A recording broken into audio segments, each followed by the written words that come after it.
Welcome to our monthly mailbag, where I answer questions you submit about baseball history. Today's theme, submissions about team names. Today, on Rounders, a history of baseball in America.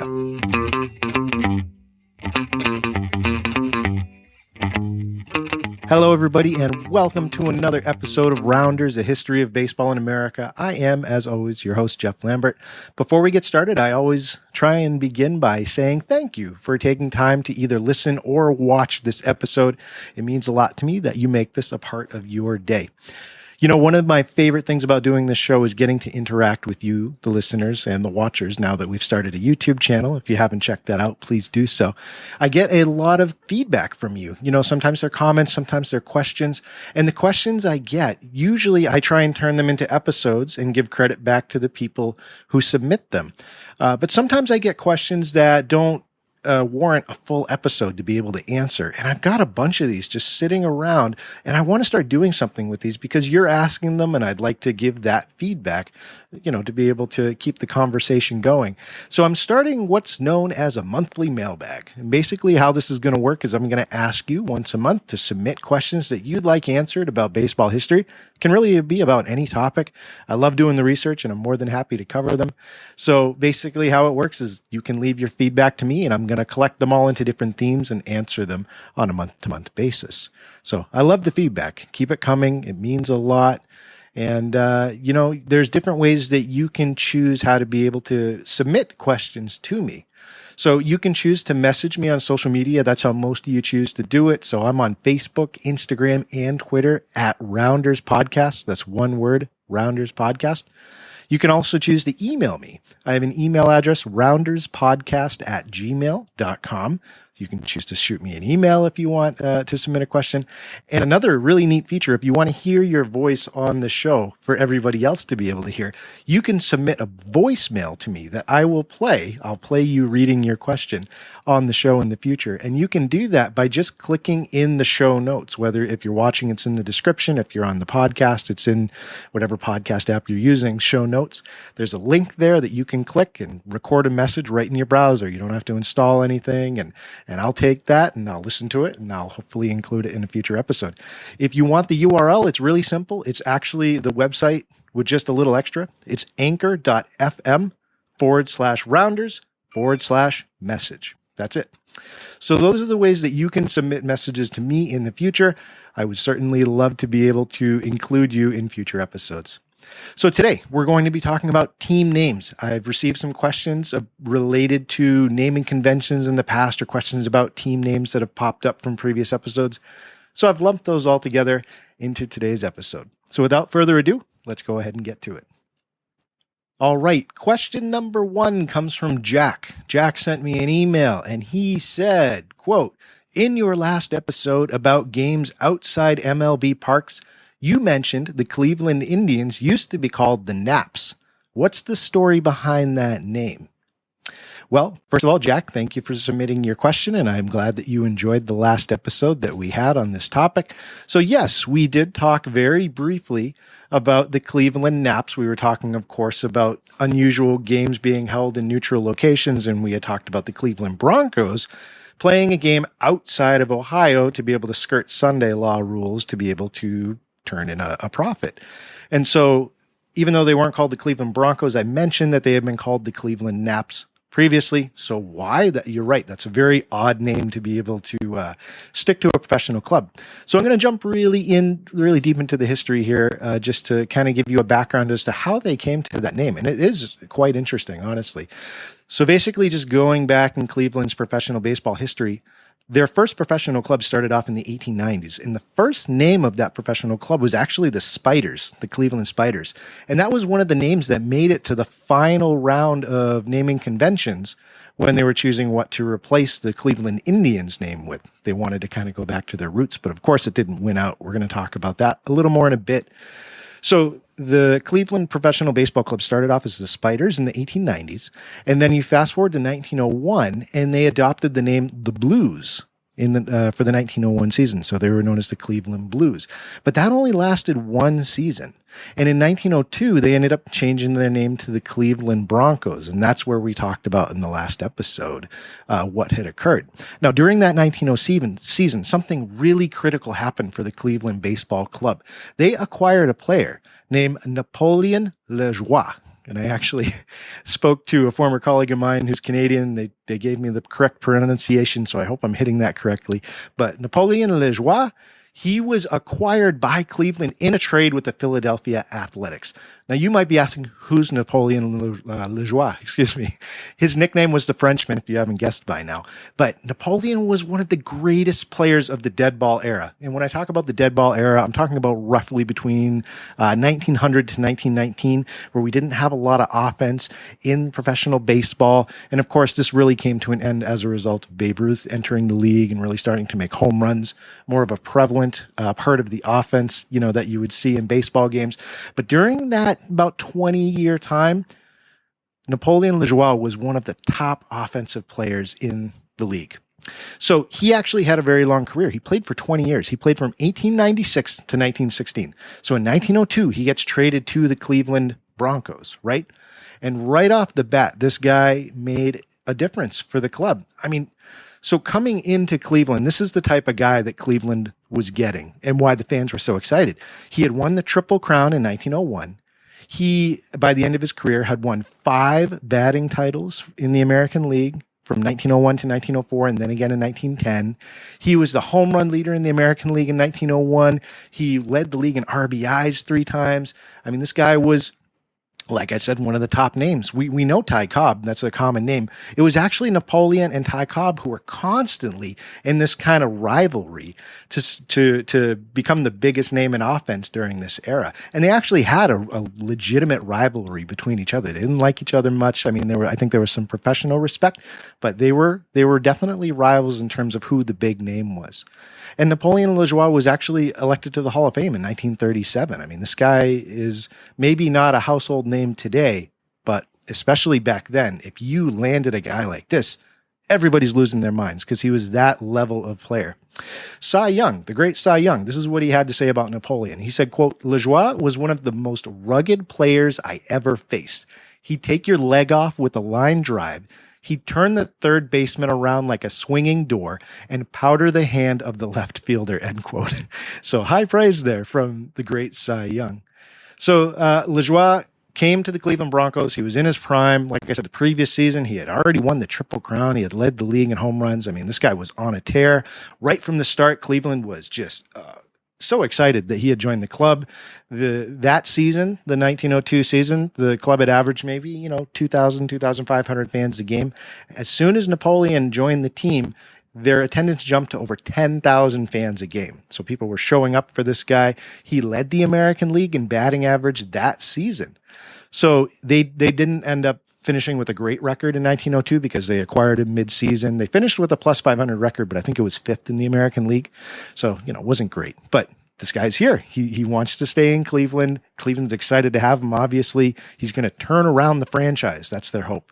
So during the 1902 offseason, after the 1902 season ended, between then and the 1903 season, there was something that occurred. The Cleveland Press, the large newspaper in the city, ran a reader's poll, and they asked the team for name ideas because it had already been kicked around to change the name of the team anyways.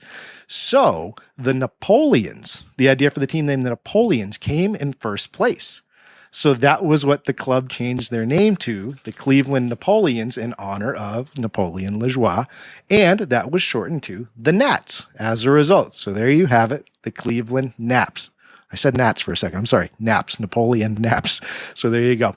The name stuck between 1903 and 1915. So they were known as the Cleveland Naps for that long of a time, for 12 seasons.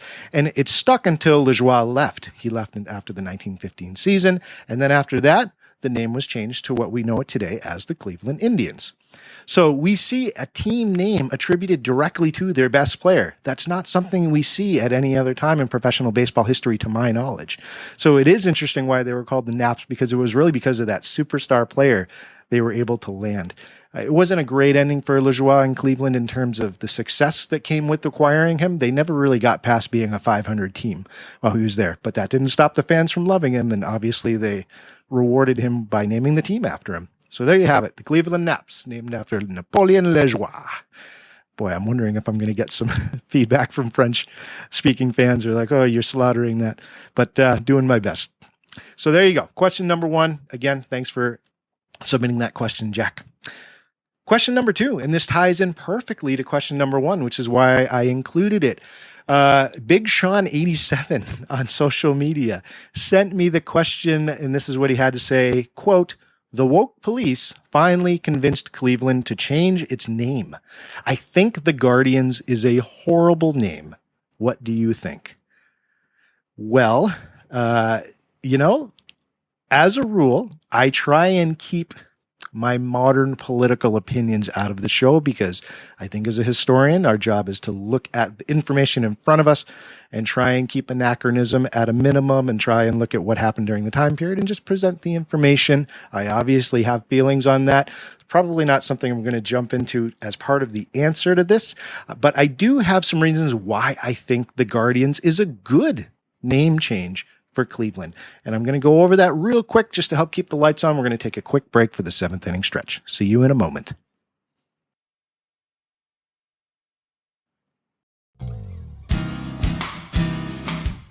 Hey everybody, it's Jeff, the founder and host of the show, and I have some exciting news for you. In addition to the baseball history podcast you know and love, I'm launching a weekly email newsletter. In it, you'll find a link to each new episode, along with curated baseball history news, stories, polls, and more. It's completely free, and it's a simple way to enjoy the Rounders show that you love even more. And for those of you who would like to support the show as a subscriber, you can easily become a member by signing up using the link in each newsletter. For just $5 a month, I'll send you a weekly email with bonus episode content, including our newest show, This Week in Baseball History, where we take a look at the major stories that happened throughout baseball's past and how they relate to America's pastime today. As members, you'll also have opportunities to vote on future episode topics and participate in exclusive events, such as the Rounders Fantasy Baseball League. If you'd like to send me a small token of your appreciation just once a year, we have an annual plan that will save you money over the monthly fee. And if you really enjoy the show and you want to send me a more significant contribution, I've created a Rounders Starting 9 tier for an annual payment of $100. You'll have my eternal gratitude and have your name included in the episode credits as a show producer. In addition, you'll get to choose the topic for one episode each year, and you'll get a free Rounders Starting 9 member t-shirt. Most importantly, you'll continue helping me grow this show. I'm grateful for your support, and I look forward to sharing more of the best stories from baseball history with you in the future. Click the link in the show notes to sign up for the email newsletter today, or go to rounders.substack.com. That's rounders.substack.com. Now, let's get back to the show. Hello, everybody, and welcome back to the show. For those of you just joining us, and I'm not sure why you joined mid-show, but here we are. We're answering questions submitted by listeners to the show. The theme to kind of tie everything together is questions about team names. So we are about to revisit a question that I presented before the break that was submitted by Big Sean 87. He has an issue with Cleveland changing the name of their professional ball club from the Cleveland Indians to what's going to be starting for the 2022 season, the Cleveland Guardians. Now, he's asking me how I feel about that. Let's get into it. So overall, if I had to summarize my feelings, I guess, in a short thesis before I jump into why I think it's a good name, I think that it's a good change. And the reason I think it's a good change before I get into that, I think we have to recognize that team name changes, especially in baseball history, but not limited to baseball history, there have been name changes throughout our history of this professional baseball existence. And it's been to geographical reasons, it's been for cultural reasons, and yes, it's been for political reasons. The Indians wouldn't be the first name change that we've seen. There have been other teams in professional sports that have changed their name well before this moment that was brought on due to political based pressure to see some equity line back up. Let me give you some examples. In 1873, there was a team called the Philadelphia Whites that existed for 2 years. Historians debate whether they were called the Whites because of the players that played on the team or whether it had something else to do with the geographic location or the local culture. But that only lasted 2 years, and due to pressure from the local population, that was changed. So there's one example. In 1930, the Negro Leagues had a team that was run by not completely by a group of white owners, but partially owned by a group of white owners, who named the team the Zulu Cannibal Giants in the Negro Leagues. And that lasted for 8 years, I believe, and then it was changed in 1930 due to pressure actually from the local African-American population because of the obviously derogatory nature of the name that we see. We see this a lot in high school sports before we've reached this point. I mean, 1981, which doesn't feel that long ago to me, considering I'm an 80s kid. But if you think about it in the context of now, we're talking about 40 years ago. There was a Pekin High School in California. Their name of their team was the Pekin High School Chinks. And that was changed in 1981, folks. And I laugh not because I think it's funny. I laugh because, we're talking about very overt, I think, references when we're talking about team names. A more recent example, we had the Wahpeton High School Wops, who changed their name in the 1990s due to backlash from local Italian-American population. If you're not familiar with the term WAP, that was a derogatory name given to Italians without papers. Well, it wasn't just Italians, but it was synonymous with the Italian population.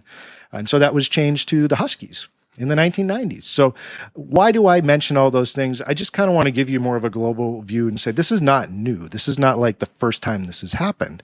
We see other examples of this that go back all the way into the previous century, where we see team names change due to pressure from some political or social movement, I guess is my point.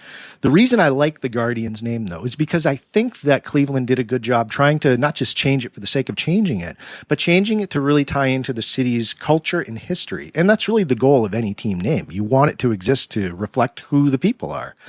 So it wasn't just a random pick to pick the Guardians, I guess is my point. So just to give you a little background as to why they chose the name the Cleveland Guardians, there's a famous bridge in Cleveland known as the Hope Memorial Bridge. Now, it spans over the Cuyahoga River, hope I'm saying that correctly, and it connects downtown Cleveland to its more suburban residential upscale areas, right? And the bridge runs actually, once you get to the other side, it runs right by Cleveland's baseball stadium, Progressive Field. Now, on either side of that bridge, on either side, there are 4 large sandstone columns, 2 on one side, 2 on the other.